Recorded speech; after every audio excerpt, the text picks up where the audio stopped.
इटा मुझे काना बनाऊे भावुच। आज मुझे बनाऊे बिना प्याज लहसुन दिया पनीर तरकारी। पहला काजू और पातल घंटा के भाजी करी पेस्ट बन कर रखीदे आर घी रे पनीर के भी भाजी देली।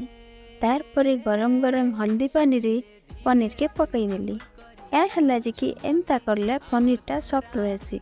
तार परे से पेस्ट रे जीरा धनिया गुण और नून दे करी भल करी कषीदेली। मसला रेडी हो सारा पर से कंचा मटर चना के पकईदेली। टिके परे पनीर के भी से देदेली। भल से भाजी हो सारा पर पानी दे करी फुटेदेली।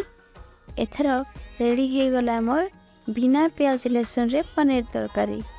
खिचड़ी भात संगे गरम गरम पनीर तरकारी बढ़े करे दही बुंदी भी टिके ढाली देली। केनता दिशुचे कह तो देखबार ठानु खाइबारटा आवरी भल लगुला।